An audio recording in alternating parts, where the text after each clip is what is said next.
Psixologik salomatlik uchun 7 kun va 1-kun ketdi.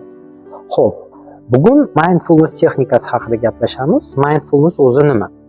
Birinchi navbatda shu so'zni mohiyatiga kirishga harakat qilib olishimiz kerak ozgina. O'zi ingliz tilida mind bu ong, full degani bu to'la degani. Va biz odatda mindful holatida yashaymiz. Ya'ni ongimiz har doim nimadir bilan to'la, nimadir bilan band va katta ehtimol bilan bizning ongimiz yo o'tmishda o'tib ketgan holatlar, afsus, alamlar, nadomatlar, balki xursandchiliklar bilan band bo'lishi mumkin yoki aksincha, yo kelajakka oldinlab ketadi, kelajakda bo'lishi mumkin bo'lgan, hali ehtimoli bor bo'lgan yoki xavotirli vaziyatlar bilan, qo'rquvlar bilan juda ko'p holatda bizning ongimiz to'la bo'ladi. Ya'ni mind full holatida biz odatda yashaymiz. O'zini anglamagan holatda insonlar o'sha mindful holatida, ya'ni ong to'la, ong g'ij-g'ij har xil ma'lumotlar, informatsiyalar, emotsiyalar bilan to'la holatda bizning ongimiz juda ham ko'p holatda yashaydi.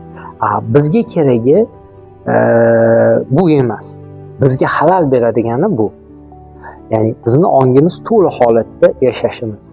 Va bu nimani keltirib chiqaradi? Biz birinchi navbatda hozir shu yerda biz bilan bo'layotgan yaxshi hodisalarni anglamaymiz. Xotiramizga joylamaymiz. Ulardan zavq olmaymiz. Ya'ni biz haqiqiy yashamayapmiz degani. Hozirda yashamayapmiz degani. Va ingliz tilidagi mindfulness holati hozirda yashash degani. Hozir bilan yashash degani. Bor e'tiboringizni, fokusingizni, diqqatingizni hozirga qaratish degani. Va hozirdan yashashdan, nafas olishdan zavq ola olish bu mindfulness holati hisoblanadi. Mindful holati bo'ladigan bo'lsa to'la ong holati va mindful holatida, ya'ni bizni ongimiz to'la holatda biz hozirdan zavq ola olmaymiz. Hozir bilan yashay olmaymiz. Hozirni his qila olmaymiz. Va muammoimiz ham shunda. Va shuning uchun mindfulness texnikasi, mindfulness tushunchasi haqida birinchi kundayoq biz bilib olishimiz kerak. O'rtoqlar shu narsani yaxshilab anglab olishinglarni so'rab qolgan bo'lardim, psixolog sifatida tavsiya qilgan bo'lardim. Agar biz mindful holatida yashashda davom etadigan bo'lsak, biz psixologik salomatligimizni sekin-sekin buzaveramiz. Biz stressda bo'lmagan paytimiz ham o'zimizga o'zimiz stressni yo'q joydan paydo qilib olaveramiz. Shundan kelib chiqqan holatda mindfulness holatida yashashni o'rganishimiz kerak. Hozir va shu yerda yashashni o'rganishimiz kerak. Hozir siz bilan bitta texnikani amalga oshiramiz. Aynan mindfulness holatini bizda keltirib chiqarishga yordam beradigan ajoyib texnika. Bu texnikani grounding texnikasi deb ham atashadi, ya'ni yerga ulanish, hozirga ulanish, hozirga qaytish texnikasi. Xo'p, shunchaki qulay tarzda o'tirib oling va 5 ta sizni ko'zingiz ko'rayotgan, hozir shu yerda 5 ta sizni ko'zingiz ko'rayotgan 5 ta narsani sanang nomi bilan. Masalan, men siz bilan birgalikda harakat qilaman amalga oshirishga. Xo'p, hozir men nimani ko'ryapman? Birinchi navbatda kamerada o'zimni ko'ryapman, aytaylik telefon, bu yoqda notebook, kreslo, lampa, gul tarzda 5 ta narsani, xonada yoningizda turgan 5 ta narsani nomini sanang. Ikkinchisi 5 dan 4 ga o'tamiz. Xo'p, endi siz eshitayotgan 4 ta tovushni anglashga harakat qiling va u tovushlarni nomlang.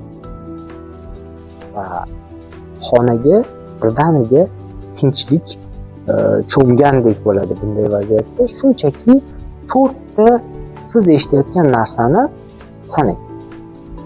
Mana masalan, men hozir qadam tovushlarini sezyapman, konditsioner tovushini, aytaylik qanaqadir mayin shabodani ovozi eshitilgandek bo'lyapti ko'chadan va atrof nisbatan tinch bo'lganligi uchun o'zimni tovushimni eshityapman.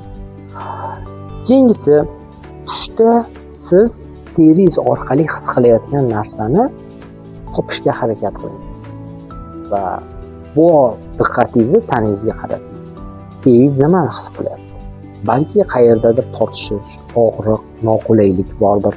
Qayerdadir qaysidir balki oyoq kiyimingiz siqayotgandir, balki juda yumshoqdir. Shunchaki tanangiz bilan sezadigan sezayotgan 3 ta hissiyotni sezgini toping. Topdik va iloji bo'lsa bu videoni o'sha pauza qilib bevosita hozirgi vaziyatingizga qaytishga yordam beradigan shu texnikadan foydalanib videoni ko'ring. 3 ta tanangiz orqali sezayotgan narsani topdingiz. Endi 2 ta hidni topishga harakat qiling. Chuqur nafas oling va nimani hidini his qilyapsiz. Shunchaki 2 ta hidni nomlang, toping. Va oxirgisi 1. Bu fokusingizni og'zingizni o'sha ta'm bilish sezgisiga qaratingda, bitta og'zingizdagi ta'mni his qilishga, sezishga harakat qiling. Va bu nima degan savolga javob bering. Nimani ta'mi? Va shu orqali biz yerga ulandik, hozirga ulandik, hozirga qaytdik. Har xil bizni chalg'itib, o'ylashga, stressga tushishga majbur qiladigan vaziyatlardan hozirga qaytdik. Odatda hamma stresslar o'tib ketgan holatda bo'ladi yoki kelishi mumkin bo'lgan holatlarda bo'ladi va bizni o'tib ketgan stresslarni eslash o'sha stressga yana tushiradi. Kelajakda bo'ladigan stresslarni taxmin qilish oldindan bizni stressga tushirib qo'yadi. Mindfulness orqali biz hozir shu yerda hozirgi holatimizdan, ko'zimiz ko'rib turgan narsalardan, nafas olayotgan holatimizdan yoki biz sezayotgan narsalardan zavq olishga yordam beradigan muhim bir qonuniyat, qoida hisoblanadi. Shundan kelib chiqqan holatda shunchaki hozir shu yerda yashashga harakat qiling. O'rtoqlar, agar shu narsani qilmaydigan bo'lsangiz, siz har doim o'zingizga o'zingiz stresslarni keltirib chiqaraverasiz.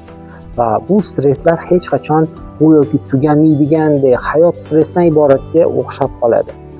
Hozir shu yerda siz nimani his qilyapsiz? Ko'zlaringizni yuming, nafas oling, bor diqqatingizni nafasingizga qarating va ko'zingizni oching, bor diqqatingizni sizni atrofingizni o'rab turgan muhitga, insonlarga, holatga qarating. Har doim ham hayotimiz stressdan iborat emas. Har doim ham hayotimiz muammolardan iborat emas. Shundan kelib chiqqan holatda mindfulness qonuniyatiga, qoidasiga amal qilishga harakat qiling. Shunda stresslarimiz keskin kamayadi va biz hozir va shu yerda zavq bilan yashab boshlaymiz.